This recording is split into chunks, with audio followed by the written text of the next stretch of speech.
Are you wanting to install the shallow crossing series but don't know which version to use? Well, how about the original? Hey coaches, Coach McKie here, and welcome back to my channel. If this is the first time visiting my channel, welcome.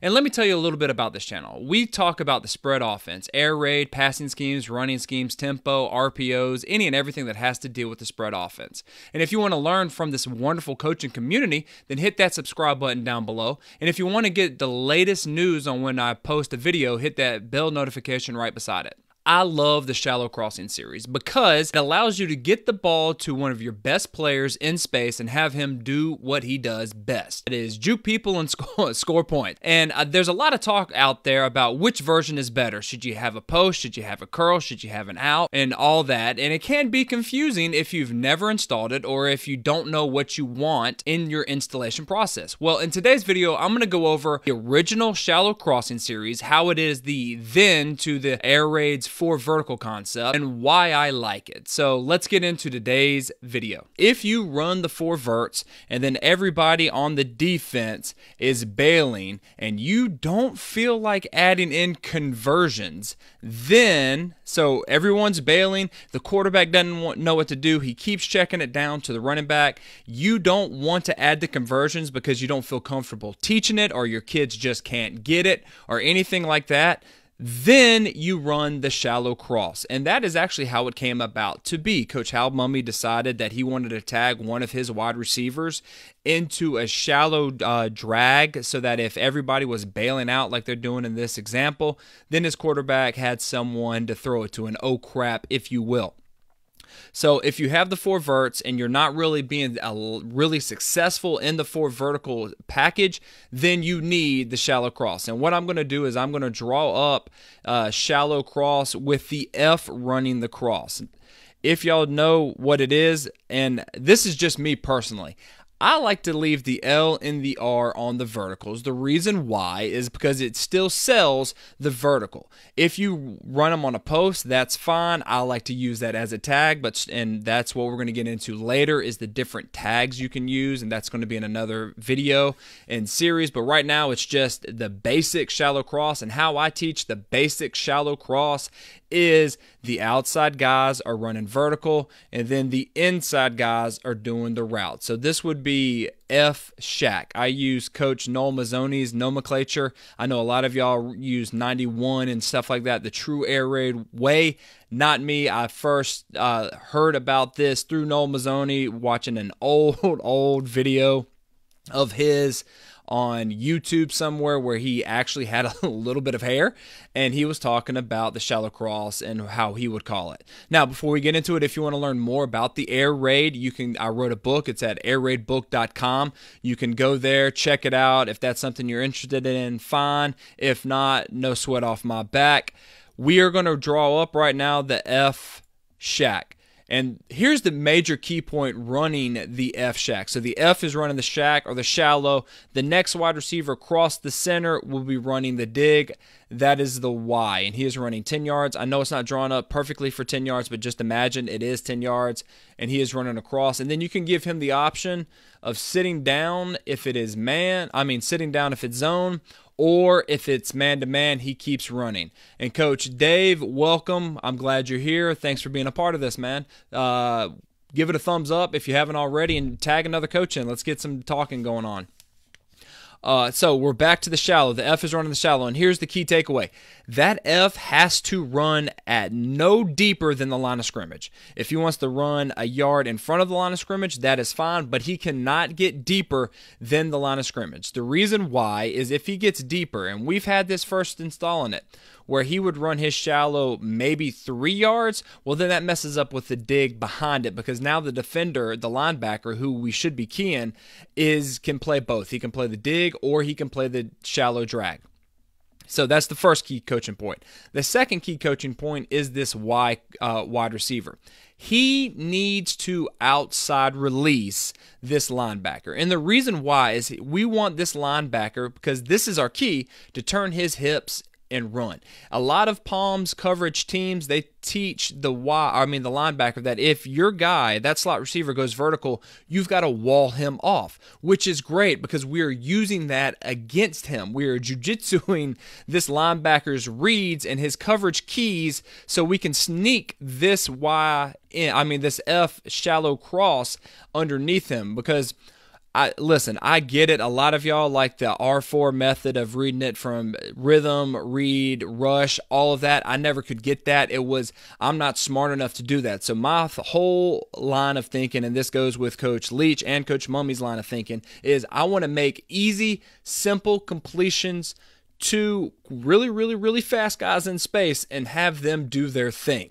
That is what this comes into play because I want this to be my first read, the shallow cross. Then we're going to the dig, and then the running back, I've done it many different ways. I have had him block first and then release to the shallow side, or I've actually tiered motion him to the shallow side so that he is running the swing that way. And the reason why I like the tear motion is it gets an immediate reaction from these linebackers. Now they have to think, well, there's that running back going to the left. Oh, crap, there's a wide receiver running a shallow cross to the right. I don't know what to do. It causes confusion and indecisiveness, and that is what we want offensively. We want the defense to don't know what the hell they want to do, and it helps us. Now, the quarterback's reads, this is what he's reading. He's got a key. He is keying the guy that's head up to slightly inside this Y receiver. If this linebacker bangs the Y and then turns his hips and runs with it like he should be on a vertical, and remember, this is the if to that 4 verts. If he runs with them, then the quarterback will take a quick 3 and dump it off to the flats in the uncovered area right here. So it's 1-2 plant, throw it. That's the very first read right there. It is great, especially if you know that this team you're going against is well coached. The linebacker is going to wall off and going to run for at least 10 yards with this dig route. Remember, he doesn't know that it's in a dig route. All he knows is that guy's been running a lot of verticals. I've got to wall it off because that is what the coverage dictates. Now, if this linebacker decides to squat or his eyes go to the drag and he jumps the drag, well, now the quarterback will hitch up and he is going to throw the dig. Now, the dig, it's his responsibility. He keys the next guy inside of him. So this is not the key. This is who that dig wide receiver is keying. If this guy set straight back, well, now once he gets around, he's turning it into almost a curl, and he's going to sit in the first window that he sees. If this linebacker opens up and he's there, well, now the dig runner will keep going until he finds the very first window. He will sit in it, he will show his hands and expect the ball. You're asking, Coach, where does the show hands portion of this come from? And it comes from the settle up and noose drill that you should be doing every single day, especially if you're going to be throwing the ball a lot.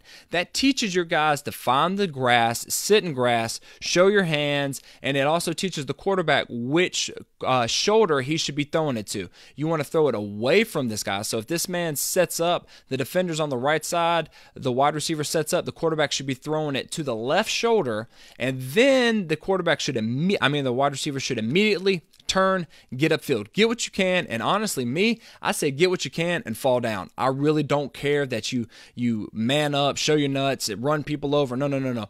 Get what you can, fall down, stand back up, hand the ball to the ref, and let's get another play in because I love tempo. If for some reason the quarterback does not like the dig, there's another color in that grass area, he doesn't know what he's doing, then he should hitch up and find the tailback. And if you listen to a lot of great air raid coaches, Coach Hal Mummy, Coach Mike Leach, Coach Richardson, who is now the quarterback's coach or an analytic guy for Clemson. He won the state championship in South Carolina. Next year, he moved up and won the college championship at Clemson. They all say the same thing. If you can teach your quarterback to find the tailback when he is ever in trouble, this tailback should have at least 1,000 yards receiving just on this play alone. And that is one of the major things you have to teach your quarterback, because I have found that a lot of them are going to go here, no, to the dig, no, then they're going to panic. And when you go back and watch film, you're going to see that the tailback was wide open, and the quarterback should have just turned and thrown it.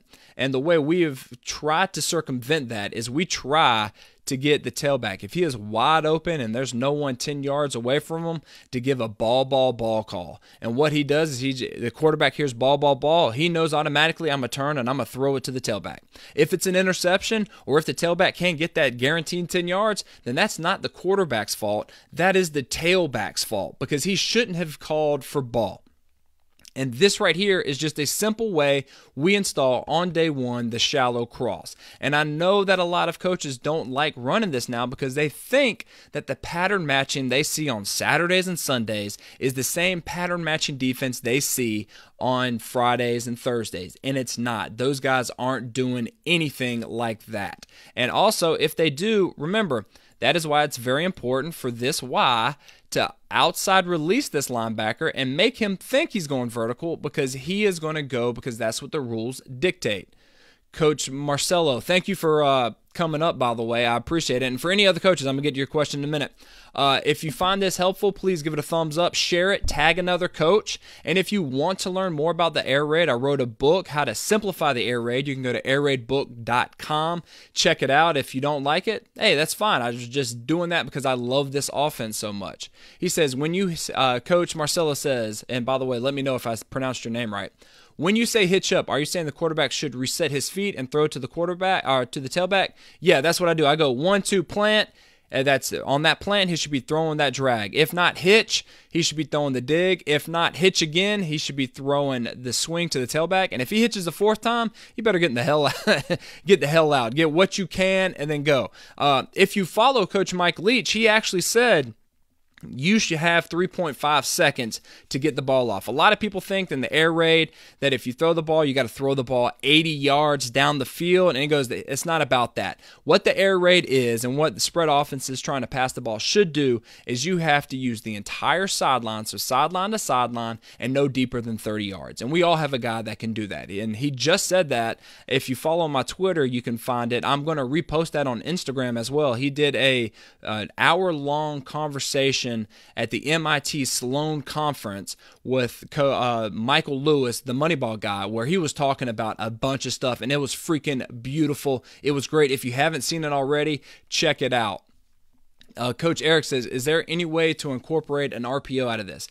If there is, honestly, Coach, I am not smart enough. What we have done and what we're going to go over in another video later on is I've incorporated the slow running back screen to this if I feel that my quarterback is not getting the tailback involved enough. So the screen, and again, I'm going to go over this later, is throw the drag. If the drag's not there, then he's hitching up and he's throwing a slow running back screen backside. And you can do that if he's not getting the running back involved enough.